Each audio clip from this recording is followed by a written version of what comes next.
दुनिया भर के बाजारों से आज है फिर से बेहद कमजोर संकेत और कल की गिरावट के बाद आज बड़े गैप के साथ फिर से शुरुआत के आसार।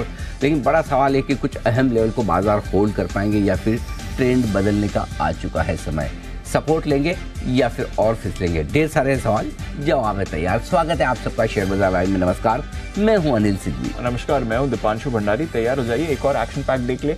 मिड वीक सेशन है वैसे तो अनिल जी, हालांकि हमारे लिए तो सिर्फ दूसरा ही वर्किंग डे है इस हफ्ते का, बट लग रहा है कि आज सबसे ज्यादा एक्शन भी होने वाला है बाजार। बिल्कुल दीप, और आज बैंक निफ्टी की एक्सपायरी भी है। बिल्कुल, एक्शन पूरा है और संकेत ढेर सारे हैं ग्लोबल मार्केट से कमजोरी के हैं। और आरबीआई की मॉनेटरी पॉलिसी कमेटी की 3 दिनों की बैठक भी आज से शुरू हो रही है। शुक्रवार को पॉलिसी भी आएगी।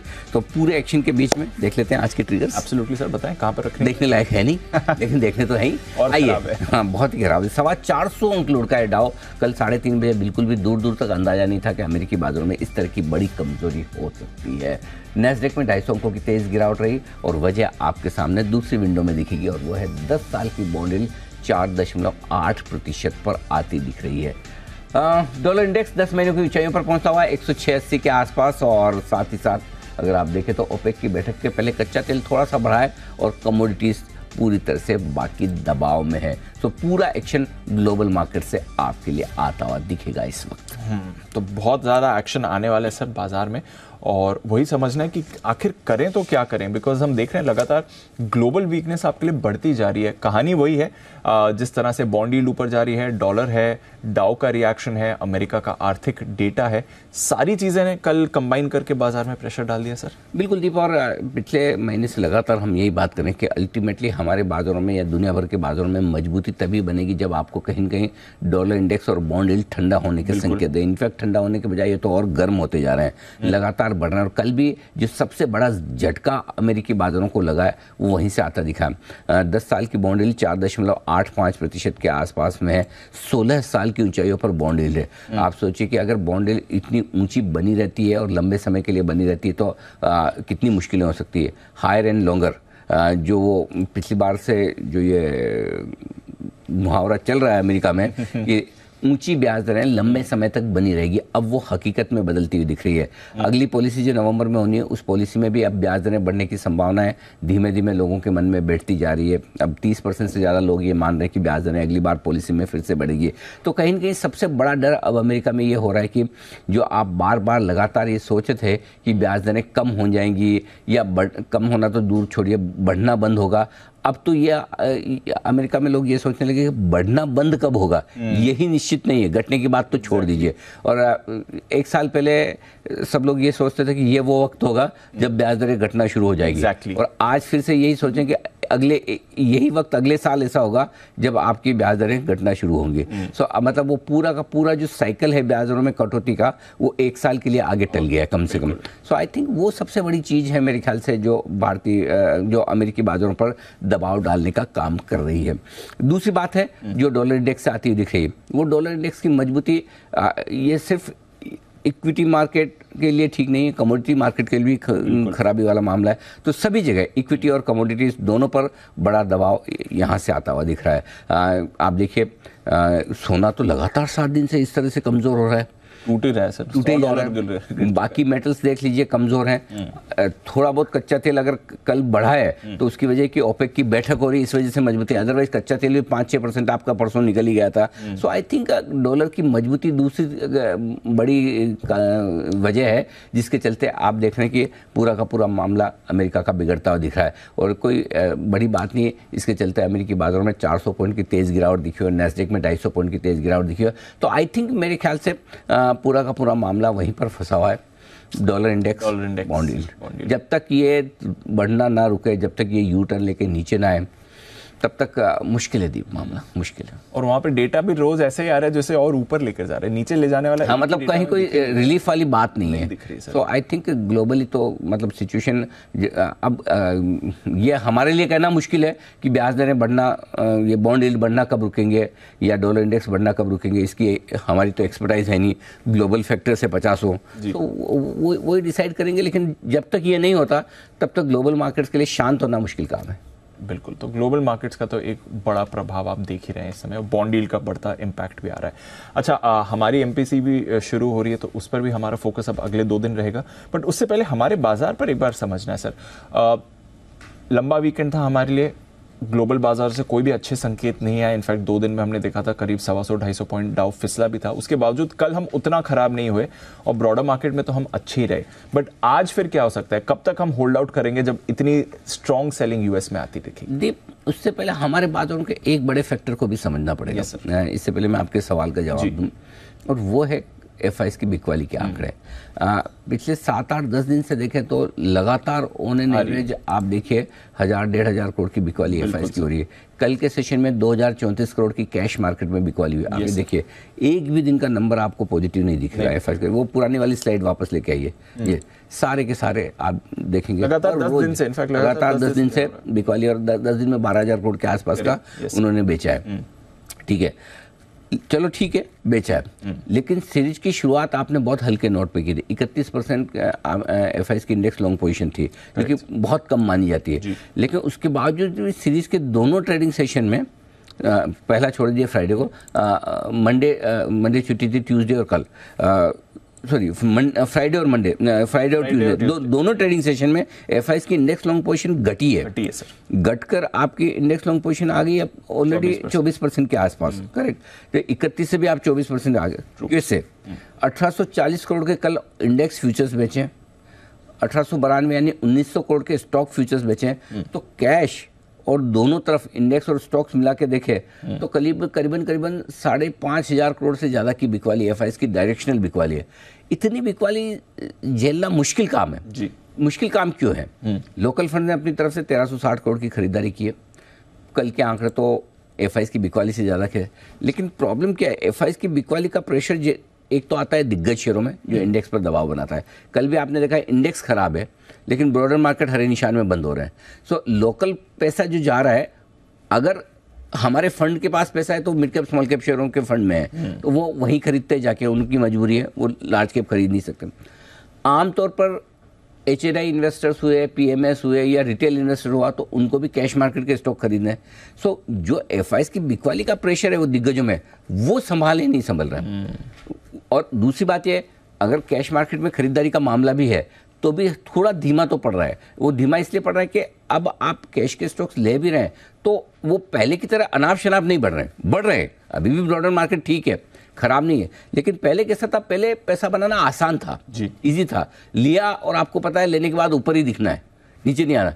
अब लेने के बाद आपको नीचे भी देखना पड़ सकता है, इंतजार भी करना पड़ सकता है, और हो सकता है जो आपने लिया वो शेयर न चले, कोई दूसरा चल रहा है। exactly. इसलिए mid cap index small cap index ऊपर तो दिख रहा है। सो वो इजी पैसा बनाने वाला जो टाइम था वो निकल कर अब थोड़ा सा मुश्किल वाला समय आ गया, जहां पर आपको बहुत पेशेंस के साथ, कम पोजीशन के साथ, इंतजार करने के साथ, अगर इस स्ट्रेटेजी के साथ उतरे तो ही आप पैसा बना सकते हैं, और वो भी आपकी एंट्री ठीक होनी चाहिए। नहीं तो पता चला आपने एंट्री ऐसी लेवल पे कर ली, 5-15 दिन खाली इंतजार करते रहे, फिर वापस भाव आया, आपको निकलना पड़ता है। सो आई थिंक थोड़ा सा इस वजह से लोग हाथ रोक के बैठे, और राइट भी है, गलत नहीं है। अगर हाथ रोक के बैठना कोई गलत डिसीजन नहीं है। अगर आपको लग रहा है और जो स्क्रीन दिखा रही है कि दिग्गज शेयरों पर प्रेशर ज़्यादा है, दिग्गज शेयरों को संभलना मुश्किल हो रहा है, ग्लोबल सपोर्ट नहीं है, एफआई सपोर्ट नहीं है, तो ऐसे में अगर थोड़ा सा रुक के करें तो कोई हर्ज नहीं है। तो आई थिंक थोड़ा सा वेट एंड वॉच वाली सिचुएशन ज़्यादा है। जितने लोग खरीदारी के बारे में सोच रहे हैं, उससे ज़्यादा लोग इस वक्त मार्केट में इस बात को सोच रहे हैं कि मैं थोड़ा सा ऊपर आ जाए तो निकलूं, थोड़ा सा ऊपर आ जाए तो निकलूं। अच्छा, बीच बीच में थोड़ा सा ऊपर आता भी है, 19,700 19,800 की रेंज में पहुंचता भी है, लेकिन तब ऐसा लगता है अरे ब्रेकआउट देने वाला है, वापस से ऊपर चले जाएगा, और वहां बेचा नहीं जाता। जैसे 19,500 इसके नीचे आने लगता है, ऐसा लगता है कि थोड़ा ऊपर आ जाए तो निकलो। सो ये अभी कश्मकश वाला टाइम चल रहा है, जहां आप क्लियर कट मन नहीं बना पा रहे हैं, और इफेक्टिवली उस लिहाज से मार्केट थोड़ा सा जो अगस्त से लेकर अब हम अक्टूबर के समय में आए हैं, वो अगस्त वाले लोज के आसपास के लेवल्स हैं, वो हम आगे डिस्कस करेंगे, वो बहुत इंपॉर्टेंट होंगे। तो देखते हैं इस करेक्शन में कहाँ हम रुकते हैं, बट थोड़ा सा ग्लोबल सपोर्ट और एफआईएस की बिकवाली आपको मुश्किल तो देगी, समय थोड़ा हाँ, आपका पेशेंस टेस्ट करेगी। ये बात सही है। साइकोलॉजी का भी गेम है जिस तरह एक्चुअली गेम साइकोलॉजी का ही है अल्टीमेटली। अगर आपको लग रहा है कि पैसा बनेगा तो आप माहौल के साथ भी तुरंत लगा लेंगे, लेकिन अगर आपको लगता है कि आसानी से नहीं बनेगा तो आप पहले तो रुकते हैं, खरीदेंगे तो क्वांटिटी कम कर लेंगे, है ना। अभी माहौल वही है कि ये कहना ही मुश्किल है कि आप अभी लेंगे और तुरंत बढ़ जाएगा, वो वाली चीज ही नहीं है। करेक्ट सर, वैसा नहीं किसी भी स्टॉक में कि वो वाला सिचुएशन है। इवन कैश मार्केट के स्टॉक्स में भी वो सिचुएशन जा रही है कि लेते ही बढ़ गया, नहीं लिया तो मिस कर गए, अरे खबर आई थी मिस कर गया, है ना। वो वाली चीज अब हट रही है धीरे धीरे।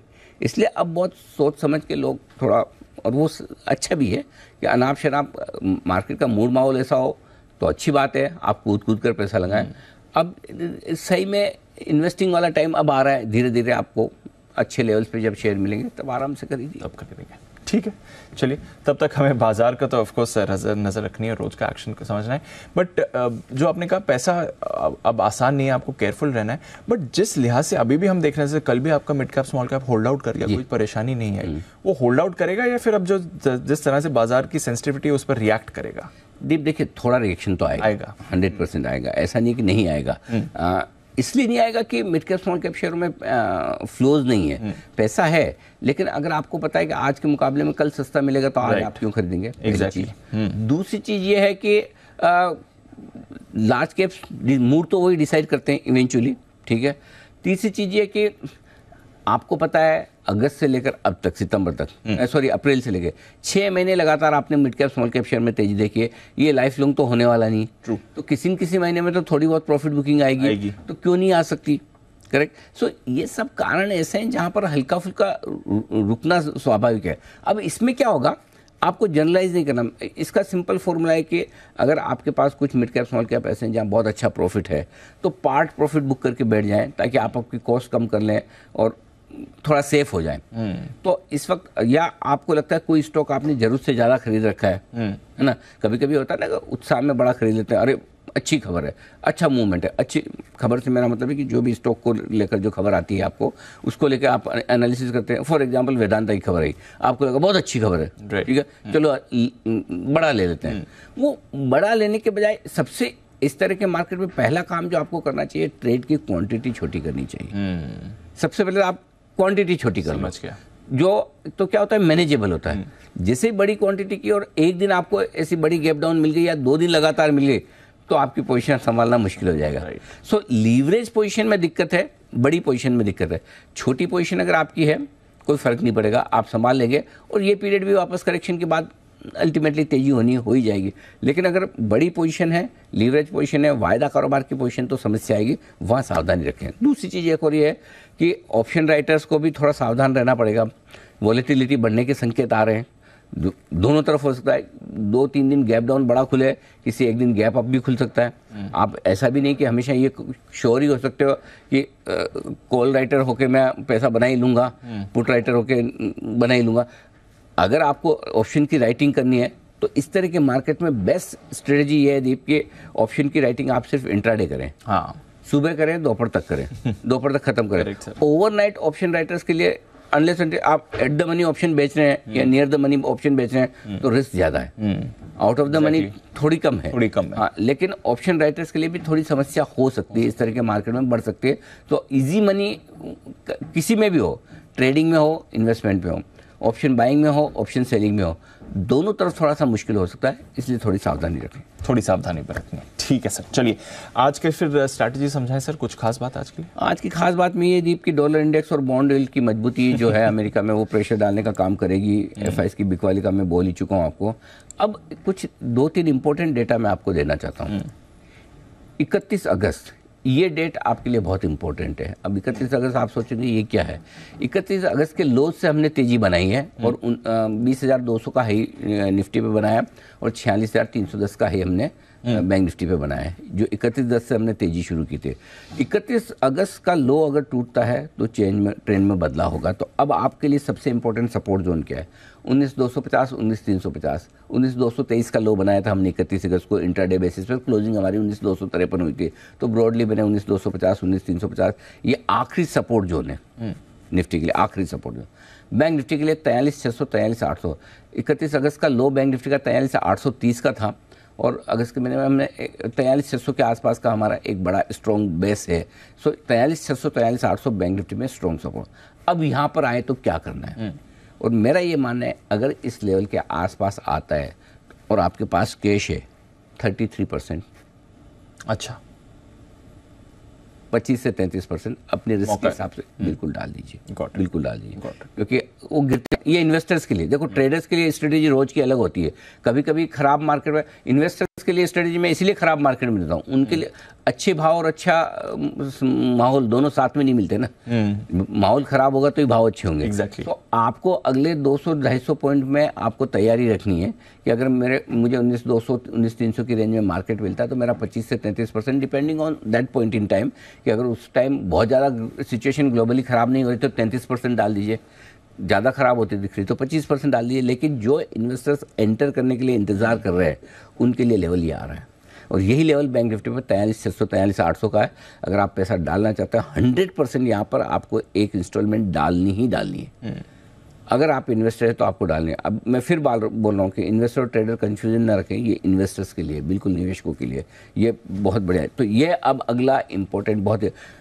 ट्रेडर्स के लिए क्या है, जो पोजिशनल ट्रेडर्स हैं, डेली ट्रेडर्स के लिए तो हमें पता है 19,500 आपका स्टॉप लॉस है, करेक्ट। 44,500 आपका था जो कल ट्रिगर हुआ, नहीं तो आज 44,300 का आपका क्लोजिंग बेसिस पे ट्रिगर हो जाएगा बैंक निफ्टी का, ठीक है। बैंक निफ्टी का 19,500 का स्टॉप लॉस है डेली ट्रेडर्स के लिए, आज ट्रिगर होना चाहिए।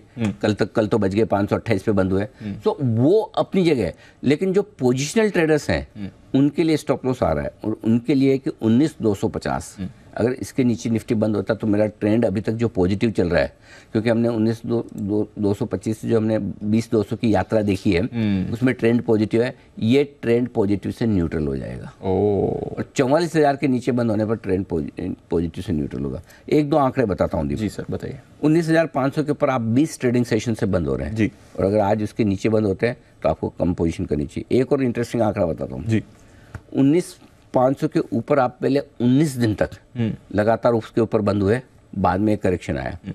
अब की बार वापस जब आप बढ़े तो फिर 20 ट्रेडिंग सेशन 19,500 के ऊपर बंद हुए और फिर से करेक्शन नीचे आया। सो ये 19,500 के ऊपर 20 ट्रेडिंग सेशन का एक है ना। अब नेक्स्ट सपोर्ट 19,250 क्यों? 61 ट्रेडिंग सेशन 61 ट्रेडिंग सेशन ऐसे हो गए जब आप 19,250 के ऊपर बंद हो रहे हैं, वहीं से आपने ब्रेकआउट दिया। इसलिए अब 19,250 आपके लिए सबसे इंपॉर्टेंट लेवल है क्लोजिंग बेसिस पे। 5-25 पॉइंट आप अपना दिमाग खुद लगा लें उस समय, देखिए एग्जैक्ट पॉइंट मतलब वैसे गिने ना, यही पॉइंट है। थोड़ा 5-25 पॉइंट 50 पॉइंट तो इतने बड़े मार्केट में हो जाता है। बैंक निफ्टी में वही चीज़ बता रहा हूँ, पिछले 16 ट्रेडिंग सेशन से 44,500 के ऊपर बंद हो रहे हैं, 21 ट्रेडिंग सेशन से 44,000 के ऊपर बंद हो रहे हैं। सो इसलिए अब 44,000 आपके लिए इंपॉर्टेंट है। लेकिन सबसे इंपॉर्टेंट लेवल जो है 43,600 है। 94 ट्रेडिंग सेशन, वाओ, 43,600 नहीं तोड़ा है। अब 94 ट्रेडिंग सेशन नहीं तोड़ा और वहाँ पे आएंगे तो आपको खरीदना है। उसके नीचे बंद हो गया फिर तो हम कहेंगे भाई, अब बोलते कि लंका ही ढहने वाली, तो फिर क्या करोगे आप, है ना। इसलिए 43,600 इंपॉर्टेंट है, 19,250 इंपॉर्टेंट। Got it sir. चलिए, इंपॉर्टेंट लेवल्स और क्यों ये लेवल्स इंपॉर्टेंट है ये भी आपके लिए जानना जरूरी है। ये बताने के पीछे पर्पस भी है कि ताकि आपको खुद को समझ में आए एग्जैक्टली कि मैं लेवल्स कहाँ से निकाल रहा हूँ, क्यों निकाल रहा हूँ। नहीं तो क्या तो ठीक है, फिर आप तो लिख लेंगे नोट कर लेंगे, अच्छा अनिल जी ने बोला है। अरे अनिल जी ने बोला ठीक है, आपको खुद को समझ में आना चाहिए कि इंपॉर्टेंस कहाँ से निकल कर आ रही, क्यों आ रही है, तो अगली बार जरूरत पड़े तो आप खुद कर सकते हैं। समझ गया सर। ओके, बताएं सर फिर आज का संकेत। 19,340 19,435 ये पहला सपोर्ट जोन है। 19,400 435 के आसपास खुलकर थोड़ा और फिसलेंगे क्योंकि स्टॉप लॉसेस ट्रिगर होंगे लॉन्ग पोजीशन के, और तब आप नीचे में 19,340 के आसपास सपोर्ट लेंगे। इसके ठीक नीचे 19,225 19,300 स्ट्रॉन्ग बाय जोन है जहां पर आपको खरीदना ही खरीदना है। हायर रेंज गैप से नीचे खुलने के बाद 19,475 से 19,550 की बनेगी। आज के लिए एक ही हायर जोन काफ़ी है। बैंक निफ्टी 44,000 44,200 पहला सपोर्ट जोन है। इस जोन में खुलकर देखेंगे 44,000 के नीचे फिसले तो लॉन्ग पोजीशन खत्म होने के, घटने के संकेत थोड़े से बढ़ेंगे। वैसे लगता है कि आज एक बार 44,000 हम होल्ड कर लेने चाहिए, उससे ज़्यादा कमजोरी नहीं होनी चाहिए। फिर भी let's see 43,600 43,825 strong bye zone है। इस रेंज में आपको पक्की खरीदारी करनी है। हायर साइड पर 44,400 से 44,575 ये आपके लिए एक ही जोन काफ़ी है। अगर बढ़कर आए तो इससे ऊपर निकलना आज मुश्किल होगा। ओके, ठीक है सर, समझ गया। आज के ऐसे संकेत रह गए सर? संकेत रह गए, ग्लोबल नेगेटिव, एफआईज नेगेटिव और सेंटीमेंट नेगेटिव, 3 नेगेटिव है। 3 नेगेटिव हो गए। घरेलू फंड्स के पॉजिटिव है, ट्रेंड अभी तक पॉजिटिव है। और वायदा कारोबार के संकेत न्यूट्रल है। बहुत लोगों को लग रहा होगा ट्रेंड कैसे पॉजिटिव है, ट्रेंड एक दिन में नहीं बदलता। प्रॉब्लम ये है ट्रेंड को बदलने में टाइम लगता है।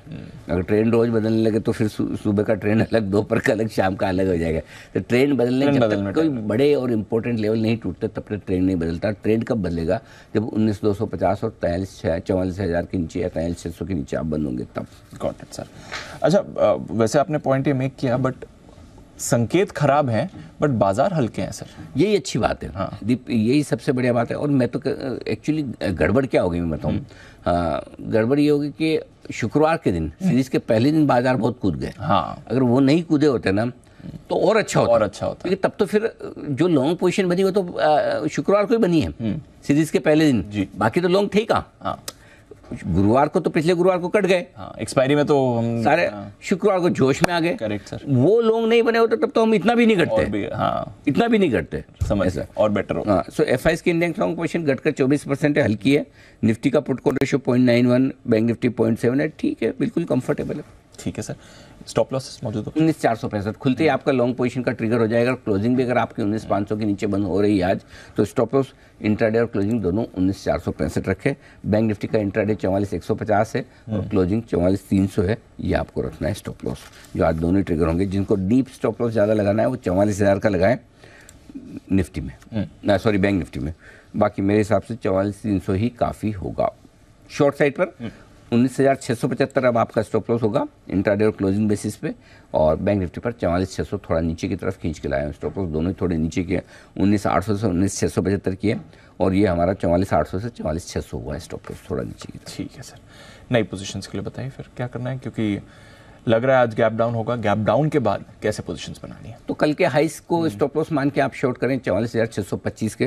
बाद में स्टॉप लॉस को आप 44,525 क्लोजिंग बेसिस पे ही ले आए। टारगेट जो बनेंगे 19,625 का स्टॉप लॉस लेके करें। 19,465, 19,435 दो छोटे टारगेट है, ये तो खुलते ही आ जाएंगे, इसका कोई मतलब नहीं है। 19,385, 19,365, 340 और 300 तक के टारगेट आपके नीचे की तरफ के बनते हैं अगर शॉर्ट पोजीशन में। जो लोग खरीदना ही चाहते हैं, एग्रेसिव ट्रेडर्स के तौर पर खरीदना चाहें, तो 19,300, 385 में एक चांस ले सकते हैं। जितना 300 के आसपास मिले उतना बढ़िया। 385 से शुरू कर सकते हैं, 2 या 3 टुकड़ों में खरीदें।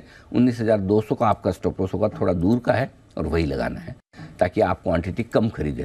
जितनी कम क्वांटिटी खरीदेंगे उतना आपके लिए पैसा बनाने का स्कोप ज़्यादा। ध्यान रखिए, ज़्यादा क्वांटिटी खरीद के पैसा ज़्यादा नहीं बनाएंगे, कम क्वांटिटी खरीद के कम बनाएंगे। नोट करके रख लीजिए। फिर से बताइए सर। ज़्यादा क्वांटिटी खरीद के ज़्यादा पैसा नहीं बना पाएंगे, कम क्वांटिटी खरीद के ज़्यादा पैसा बना पाएंगे। क्योंकि जितना कम खरीदेंगे उतना आपकी रिस्क होल्ड करने की ताकत बढ़ेगी, और जितनी ताकत बढ़ेगी उतना आपका पैसा बनाने का चांस बनेगा। समझ गया। तो क्वांटिटी कम करना इस मार्केट में पहली ज़रूरत है। लीवरेज पोजीशन कम करना इस मार्केट की पहली ज़रूरत है। बाकी आप कुछ भी करें, वो डिसिप्लिन आती है ना, पैसे बनने का स्कोप ऑलरेडी आपका बढ़ जाता है, एकदम से बढ़ जाता है। और जहीं आपने ऐसा सोचा कि मैं तो आज ही बस बनाऊंगा, मेरा तो आज ही है, वो तो फिर कभी आप वो कोई हाथ वाथ किसी को दिखाया, पत्रिका किसी को दिखाई और किसी ने बोल दिया हो बेटा आज तेरा ही दिन है, जो कर दिए करने, तब तो अलग बात है। बाकी फिर ऐसा इस तरह के मार्केट में वो ज़्यादा कूद फान नहीं करने का। तो 435, 465 दो छोटे टारगेट हैं। 485, 525 और 550 तक के टारगेट के लिए खरीदारी करनी है। अब आइए बैंक निफ्टी। 44,600 के स्टॉप लॉस से बेचिए बैंक निफ्टी। 44,200, 125 दो छोटे टारगेट है। 44,000, 43,950 दो मीडियम टारगेट है। 43,900, 43,825 तक के बड़े टारगेट के लिए करनी है बिग वाली। अब आइए जो खरीदना चाहते हैं, 43,825, 44,000 की रेंज में आप खरीद सकते हैं थोड़ा सा, ठीक है, ये हल्की फुल्की खरीदारी कर सकते हैं। और 43,600 का आपको लगाना है स्टॉप लॉस, ठीक है। ऊपर की तरफ 44,075, 44,125 और 44,200 ये 3 छोटे टारगेट हैं। 300, 350 और 400 तक के बड़े टारगेट के लिए करनी है आपको बिग वाली, सॉरी खरीदारी। हाँ, गॉट इट सर। चलिए, ये तो रही आपके लिए सारी नई पोजीशंस। बैंडिस्ट आ गया है इंडिया बुल्स हाउसिंग, जैसी कल बात हो रही थी, तो सीरीज की शुरुआत कर दी है इंडिया बुल्स हाउसिंग ने। वैसे तो बाकी डेटा टच कर लिया, कोई इंपॉर्टेंट लेवल सर वायदा कारोबार के? वायदा कारोबार के लेवल्स में दीप एक ही इंपॉर्टेंट लेवल है 19,500, मेक और ब्रेक लेवल वही है। 82 लाख शेयरों का ओपन इंटरेस्ट उसके नीचे खुलेंगे, हाईएस्ट ओपन इंटरेस्ट के नीचे खुलेंगे। जैसे इसके नीचे खुलेंगे 19,525 आपके लिए हर्डल हो जाएगा, जो कल की क्लोजिंग है।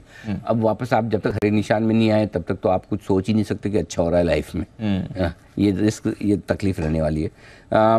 बैंक निफ्टी के लिए 44,300, इसके 32 लाख शेयर वहाँ पर हाईएस्ट ओपन इंटरेस्ट है, वो उसके नीचे खुलेंगे। जाहिर सी बात है दबाव बढ़ेगा तो उसके बाद नीचे में सीधा 44,000 की तरफ आपको बड़ा सपोर्ट मिलते हुए दिखेगा। 44,500 पर 40 लाख शेयर कॉल्स में है, उसको पार करना मुश्किल होगा। तो आपके लिए 44,400 44,500 परफेक्ट सप्लाई जोन बनेगा बैंक निफ्टी में, और नीचे में 44,000 के आसपास का सपोर्ट। ये वायदा कारोबार का डेटा है। ओके, चलिए, सारा इंटरेस्टिंग एक्शन और आज की स्ट्रैटेजी सामने है। मिड वीक सेशन में देखते हैं बाजार कैसे रिएक्ट करेंगे। अपडेटर की लिस्टिंग भी है 9 बजे। अनिल जी आपको लिस्टिंग पर अपनी सलाह भी देंगे क्या होने वाला है। हमारी टीम से भी बात करते हैं खबरों वाले शेयर्स और ब्रोकरेज रिपोर्ट्स जानने के लिए। नुपुर, अरमान और साथ ही आशीष है हमारे साथ तैयार। नुपुर, मॉर्निंग, बताएं ट्रिगर्स और खबरें आज की। Good morning. सबसे पहले आरबीआई एमपीसी की जो बैठक है वो आज से शुरू होने वाली, तो यहाँ रहेगी नजर। बर्जर पेंट पे रखनी है नजर, क्योंकि 19 करोड़ शेयर्स जो बोनस इशू दिए गए थे वो आज लिस्ट हो जाएंगे, तो यहाँ पे रहने वाली है नजर।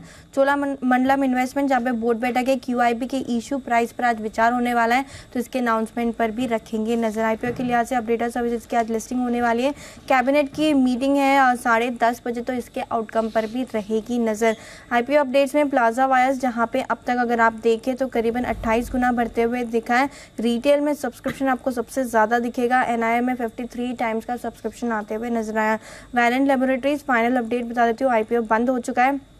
अब तक अगर आप देखें तो इसमें 30 टाइम्स का सब्सक्रिप्शन आते हुए दिखा है। रिटेल में 16 गुना बढ़ते हुए दिखा है। एनआई में 70 गुना आपको सब्सक्रिप्शन दिखेगा, और क्यूआईबी में भी अच्छा रिस्पॉन्स है, 21 गुना यहाँ पर सब्सक्रिप्शन आते हुए नजर आया। काफ़ी सारे बिजनेस अपडेट है। शुरुआत करते हैं वेदांता के साथ। जो एल्यूमिनियम प्रोडक्शन है वो 2% ईयर ऑन ईयर बढ़कर आते हुए दिखा है इस Q2 के अपडेट में। जिंक इंडिया मेटल्स का उत्पादन भी देखें तो 1% की आपको वहाँ पे गिरावट दिखेगी। इंटरनेशनल में जिंक की गिरावट आपको 10% से दिख रही है। पिग आयरन का प्रोडक्शन देखें तो इस बार 79% से बढ़कर वाई बेसिस पे आते हुए दिखा है। साथ ही साथ बजाज फाइनेंस, यहाँ पर अगर आप देखें Q2 का अपडेट तो कस्टमर फ्रेंचाइज में 21% की वाई बेसिस पे ग्रोथ आती हुई नजर आई है। जो लोन बुक है वो भी 26% से इस बार बढ़कर आती हुई दिखी है। ईयूएम की बात करें तो 33% की आपको ग्रोथ नजर आएगी, और डिपॉजिट बुक भी देखें तो करीबन 40% की ग्रोथ पिछले साल के इसी क्वार्टर के कंपैरिजन में बढ़कर आती हुई दिखी है। एवेन्यू सुपरमार्ट, यहाँ पे Q2 का स्टैंड अलोन जो कंपनी की रेवेन्यूज है वहाँ पे 19% की आपको ग्रोथ दिखेगी, और अब तक कंपनी के पास करीबन 336 स्टोर्स हो चुके हैं, तो ये एवेन्यू सुपरमार्ट भी आज फोकस में रहेगा। और लास्ट में बैंक ऑफ महाराष्ट्र, यहाँ पे अगर आप देखें तो Q2 में जो कुल कारोबार है वो करीबन 23% से बढ़कर आते हुए दिखा है। डिपॉजिट्स में 22% की ग्रोथ आपको नजर आएगी। एडवांसेस भी देखें तो 30% की ग्रोथ इस क्वार्टर में आते हुए दिखी है। हालांकि जो कासा रेशो है वो 20 बेसिस पॉइंट से घटकर इस बार 50.97% के आसपास आते हुए दिखा है। ओके, ये है आपके लिए अपडेट्स तो भरपूर आ रहे हैं और खबरें भी हैं। अरमान, मॉर्निंग, बताएं आपके पास कौन सी खबरें हैं? जी गुड मॉर्निंग। कई सारे अपडेट्स हैं, जिसमें सबसे पहले Q2 के अगर अपडेट्स की बात करें, साउथ इंडियन बैंक यहाँ पर Q2 में ग्रॉस एडवांसेज में लगभग 10% के आसपास की बढ़ोतरी दिखेगी, और डिपॉजिट जो है वो भी 9.8% जो है वो बढ़कर आते हुए दिखे हैं। CSB बैंक यहाँ पर Q2 में ग्रॉस एडवांसेज लगभग 27% के आसपास बढ़कर आए हैं, और डिपॉजिट्स की बात करें वहाँ पर भी आपको 21% के आसपास की बढ़ोतरी दिखेगी। मारुति सुजुकी इंडिया, यहाँ पर सितंबर में जो कुल उत्पादन है वहाँ पर लगभग 1.4% के आसपास की आपको गिरावट दिखेगी, और कुल पीवी उत्पादन की बात करें तो वो लगभग फ्लैट रहा है, थोड़ा 0.3% के आसपास कम होकर आता हुआ दिखा है। APL अपोलो ट्यूब्स, इस तिमाही अब तक की उच्चतम तिमाही जो है वो बिक्री रहती हुई दिखी है कंपनी की। Q2 में कुल बिक्री जो है वो लगभग 12% कंपनी की बढ़कर आती हुई दिखी, और H1 की अगर आप बात करें तो लगभग 30% की आपको बढ़ोतरी दिखेगी। खबरों पर आ जाते हैं। खबरों में IDFC फर्स्ट बैंक पर आपको ध्यान रखना है, क्योंकि QIP जो है वो लॉन्च किया है। QIP का फ्लोर प्राइस 94.95 का है, जो कि अगर आप मौजूदा भाव देखेंगे 94.25 का है, और QIB का कुल साइज जो है वो 3000 करोड़ का होगा, जिसमें ग्रीन शू का ऑप्शन है जो आप देखें तो वो लगभग 1000 करोड़ का है, और 6 अक्टूबर को बोर्ड बैठक में तय होगी जो इश्यू प्राइस है उसके लिए। टीटागढ़ रेल सिस्टम जो मैनेजमेंट कल न्यूज़ पे उस पर भी था, वहाँ उनको GMRC से लगभग 857 करोड़ का जो है बड़ा ऑर्डर मिलता हुआ दिखा है। सूरत मेट्रो फेज़ 1 के लिए 72 जो स्टैंडर्ड गॉज कार्स हैं उनके लिए इनको ऑर्डर मिला है। RVNL यहाँ पर हिमाचल में इनको लगभग 440 करोड़ के आसपास के प्रोजेक्ट के लिए L1 बीडर घोषित किया है और ये हिमाचल प्रदेश राज्य में जो विद्युत बोर्ड की प्रोजेक्ट के लिए जो है इनको घोषित करते हुए दिखे हैं। NBCC इंडिया यहाँ पर CRC के नई बिल्डिंग के निर्माण के लिए इनको लगभग 25 करोड़ का ऑर्डर मिला है। और अंत में हैदराबाद सीमेंट, यहाँ पर जो मीडिया रिपोर्ट्स थी कि वहाँ पर JSW ग्रुप जो है वो हैदराबाद मटेरियल से शुरुआती बातचीत कर रहा है अधिग्रहण के लिए, उस पर कंपनी की सफाई आती हुई दिखी। उन्होंने कहा है कि उन्होंने ये जो रिपोर्ट्स है मीडिया में आई खबरों का खंडन कर किया है। ओके, ये है आपके लिए कुछ और खबरें भी। नुपुर, फाइनल सेट ऑफ खबरें बताइए। टाटा मोटर्स पे नजर रखनी है क्योंकि टाटा मोटर्स के शेयर होल्डर्स के लिए टाटा टेक्नोलॉजी के IPO में जो कोटा होगा वो तय किया गया है। शेयर होल्डर्स को जो मैक्सिमम बिड है वो 2 लाख की हो सकती है टाटा टेक्नोलॉजीज में, तो ये स्टॉक फोकस में रहने वाला है। नेस्ले पे नजर रखिए क्योंकि 19 तारीख को बोर्ड बैठक के नतीजों के साथ दूसरे अंतरिम डिविडेंड, साथ ही साथ स्टॉक स्प्लिट पर भी विचार होने वाला है, तो ये स्टॉक फोकस में रहेगा। वालचंद इंडस्ट्रीज जहाँ पे 6 अक्टूबर की बोर्ड की बैठक है, फंड जुटाने पर विचार होने वाला है। QIP private placement preferential issue के जरिए जो फंड है वो जुटाए जा सकते हैं।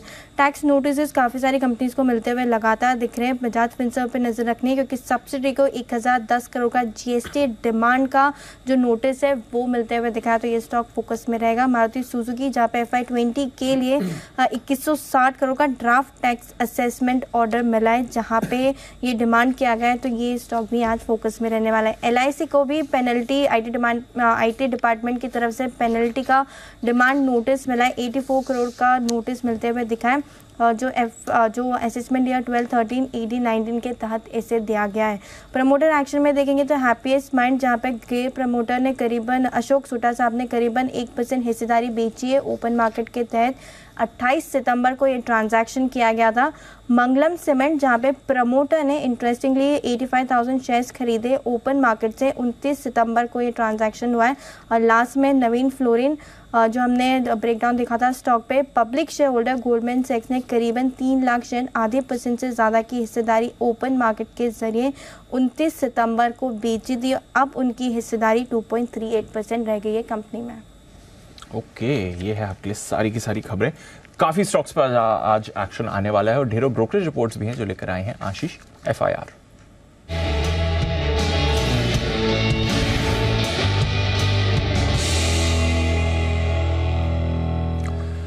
मॉर्निंग आशीष, बताएं आज की रिपोर्ट्स के बारे में। Good morning Deepanshu. Quarterly updates के बाद ढेर सारी रिपोर्ट्स हैं। सबसे पहले अगर आप देखें तो बजाज फाइनेंस यहाँ पर रिपोर्ट आई है मॉर्गन स्टैनली की तरफ से, जहाँ पर ओवरवेट की रेटिंग को बरकरार रखा गया है और अच्छी बात है कि टारगेट प्राइस में बढ़िया इंक्रीज किया है, 9,500 से बढ़ाकर 10,300 कर दिया है, 7,968 रुपये का फिलहाल भाव चल रहा है। और ये मान रहे कि AUM ग्रोथ अगर आप देखें तो पिछले क्वार्टर के मुकाबले करीब 7.4% की देखने को मिली। साल दर साल तो ग्रोथ और भी आंकड़ा आपको बढ़िया नजर आएगा। स्ट्रॉन्ग फ्लोज है यहाँ पर, अगर आप देखें तो गाइडेंस भी जो है काफी अच्छी यहाँ पर देखने को मिल रही है। जेफरीज भी मान रहे कि स्ट्रॉन्ग क्वार्टर है, 8,830 रुपए का टारगेट दिया है। वहीं सिटी न्यूट्रल की रेटिंग को बरकरार रखे हैं 7,800 रुपए के लक्ष्य के लिए। लेकिन डीमार्ट यहाँ पर अगर आप देखें तो लंबे समय से ब्रोकरेज हाउस बेरिश हैं और लगभग सिटी काफी लंबे समय से बिकवाली की ही राय दे रहे हैं। 3,060 रुपए का भी टारगेट दिया है, 3,726 रुपए का भाव चल रहा है। मान रहे कि कोई भी रिकवरी के साइन यहाँ पर फिलहाल देखने को नहीं मिल रहे। इनका जो प्रोडक्ट मिक्स है काफी इंफीरियर है, अच्छा नहीं है। इसी के चलते जो रेवेन्यू प्रति स्क्वायर फीट है ये थोड़ा सा मान रहे कि इनके अनुमान से कमजोर यहाँ पर देखने को मिला। वहीं मैक्वायरी अगर आप देखें तो आउट परफॉर्म की रेटिंग को बरकरार रखे हुए हैं और ये मान रहे कि जो स्टोर एडिशंस का आंकड़ा है इनके अनुमान के मुताबिक इनफैक्ट जो सेल्स ग्रोथ है ये भी इनके एस्टिमेट्स को मीट कर रहा है। इसके लिए 4,550 रुपए का टारगेट दिया है। HDFC बैंक जेफरीज की तरफ से रिपोर्ट आई है, मैनेजमेंट में जो बदलाव किए गए इसके बाद रिपोर्ट आई है, 2,030 रुपए का टारगेट दिया, 1,508 रुपए का भाव चल रहा है। M&M फाइनेंस यहाँ पर भी देखें तो जो अपडेट्स आए थे इसके बाद सिटी की तरफ से रिपोर्ट आई है, खरीदारी किराए को बरकरार रखा है, 355 का टारगेट है। पार ग्रेड पर नजर रखिएगा, जेफरीज खरीदारी किराए दे रहे हैं, 200 का भाव, 212 का टारगेट। और अंत में अल्केम लैब यहाँ पर HSBC की तरफ से रिपोर्ट आई है, होल्ड की रेटिंग को बरकरार रखा है लेकिन जो टारगेट है वो कट किया, लेकिन अभी भी करंट मार्केट प्राइस से अच्छा खासा ऊंचा है। 3,945 रुपए पहले टारगेट था, अब घटाकर 3,910 रुपए कर दिया है, भाव चल रहा है 3,574 रुपए का। ओके, तो ये है सारे के सारे आज ब्रोकरेज रिपोर्ट जिन पर दिखेगा भरपूर एक्शन। आइए बढ़ते आगे और वक्त है हमारे सभी एक्सपर्ट से मुलाकात करने का। पिक ऑफ द डे के बिगुल के साथ करते हैं सबका स्वागत।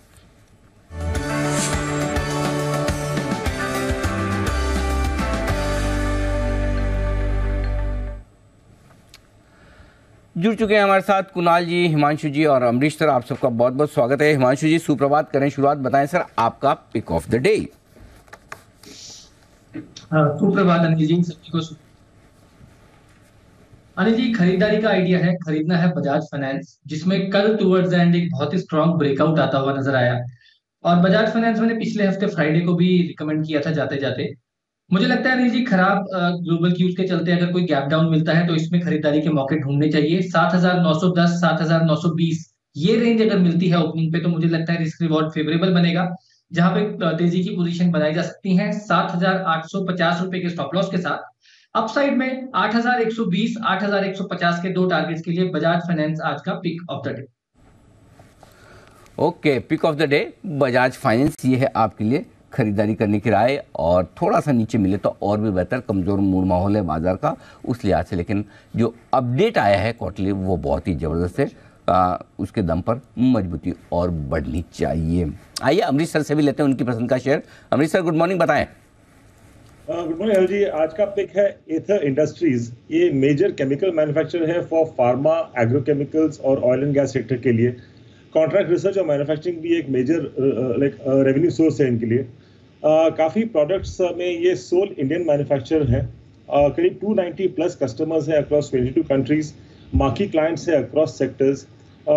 सऊदी अरामको के साथ भी इन्होंने जॉइंटली डेवलप किया था कन्वर्ज पॉलीऑल टेक्नोलॉजी, तो इसका भी मैन्युफैक्चरिंग शुरू करेंगे जल्दी। जून में करीब 750 करोड़ का QIP कंप्लीट किया था और इसका यूज होगा कैपेसिटी एक्सपेंशन में, तो I think that should be ready in the next 2 to 3 quarters. Q1 के जो अर्निंग्स थे थोड़े म्यूटेड थे, पर 5 साल में यदि ग्रोथ देखते हैं करीब 44% कैगर है। रॉ मटेरियल प्राइसेस अभी कम हुए हैं तो इसका शायद रिफ्लेक्शन आएगा possibly in Q2 but surely in Q3। Expected EPS for FY25 करीब 20 का है और मेरा यहाँ पे टारगेट प्राइस बनता है 1280 का।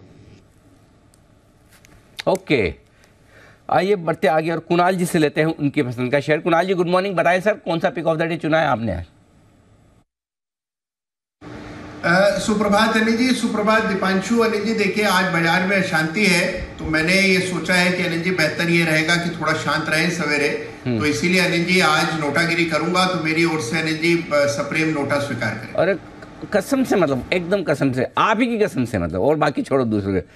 मैंने ये सोचा था, मैंने कहा बहुत दिन हो गए कुणाल जी ने नोटा नहीं दिया, मतलब एकदम 100% कुणाल जी तो कसम भी कुणाल जी की खा रहे हो इसलिए। अनिल जी आपका हाँ, अच्छा कसम, आपके मन के विचार अनिल जी मैंने पढ़ लिए अनिल जी। हाँ, लेकिन एक चीज आपको समझ, नोटा हाजिर है। हाँ, इसलिए आप एक चीज तो आपको समझ में आ गई, आदमी कसम किसकी खाता है।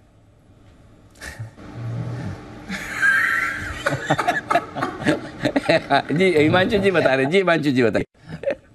अनिल जी, जिससे सबसे ज्यादा प्यार होता है। आपने ये सोचा था? क्या कॉन्ट्रा खोल लेते हैं आप एकदम। बिल्कुल, या तो जिसको सबसे ज्यादा प्यार करता है या सोचता है कि जिससे सबसे ज्यादा मुक्ति चाहे। तो हिमांशु जी की बात सही है एकदम, कि जिससे सबसे ज्यादा प्यार हो आप उसी की कसम खाते। तो कुणाल जी बिल्कुल आपका नोटा सहज स्वीकार है, लेकिन इसके आप अगर पिक ऑफ द डे नहीं दे रहे तो एक जवाब तो दो सवाल का।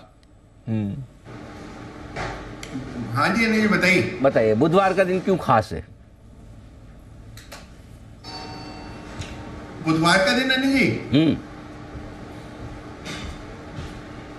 क्योंकि अनिल जी आप प्रस्ताव करने वाले हैं कि बुधवार को एक मिड वीक हॉलिडे हो, इसलिए अनिल जी बुधवार खास है, क्योंकि मिड वीक जो है वेडनेसडे होता है तो एक छुट्टी होनी चाहिए मिड वीक में भी।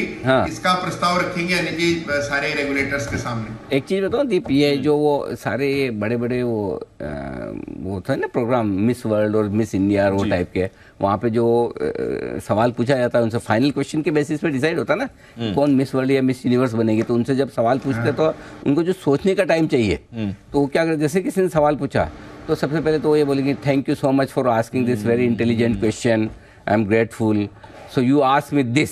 जितने में क्या होता है उसको सोचने के लिए 30 सेकंड मिल जाते हैं। तो कुणाल जी ने भी वही किया। अच्छा बुधवार का दिन क्यों खास है? तब तो कुणाल जी सोच रहे थे कि मैं जवाब क्या दूँ, लेकिन कुणाल जी आपका जवाब बिल्कुल 100% गलत है, बिल्कुल बढ़िया हो आपने नोटा का इस्तेमाल कर लेते तो ज़्यादा बेहतर था। बुधवार का दिन खास होता है। अब दूसरा जवाब गलत देने के लिए आप तैयार हो जाइए। सवाल ये आ रहा है कि बुधवार का दिन खास होता है guest expert of the week की वजह से। इस हफ्ते का guest expert of the week कौन है, अब बताइए। अनिल जी, मुझे पता नहीं क्यों अनिल जी सवेरे से फीलिंग हो रही है कि सिद्धार्थ सेठानी जी जर्मनी जाने की जगह स्टूडियो आ रहे हैं अनिल जी। ओके। तो अगर मैं सही हूं तो अनिल जी पुष्टि कर दीजिए। ओके, हिमांशु जी एनी आइडिया? अनिल जी, वैसे तो मैं पिछले 3 बार से गलत ही आइडियाज दे रहा हूं, पर फिर भी एक और ट्राई कर लेता हूँ कि भाग्य जी हो सकते हैं, उनका अभी तक दर्शन नहीं है स्टूडियो में। ओके, आज तो मैं आपका तो खैर 3 बार से तो कोई खास बात नहीं, लेकिन आज मैं कुणाल जी को मेरी राय है कि कुणाल जी आज भरपूर नोटा का इस्तेमाल करें। आज सुबह से आपका सारे जवाब गलत ही आ रहे हैं। तो आइए बिगुल के साथ स्वागत करेंगे। उससे पहले एक बार जरा अमरीश सर से मुलाकात कर ली जाए। सर गुड मॉर्निंग, बताएं सर आपका पिक ऑफ द डे। जी मैंने मेरा पिक ऑफ द डे दे चुका हूँ, एथर इंडस्ट्रीज। ओह सॉरी, आप तो दे चुके हैं। हाँ, एथर इंडस्ट्रीज में लिखना रह गया था इसलिए मिस हो गया, और कुणाल जी का नोटा हो गया। मैं वही सोचा था एक ने नोटा इस्तेमाल किया तो बस ठीक है। अच्छा, तो बिगुल के साथ स्वागत किया जाए हमारे guest expert of the week का।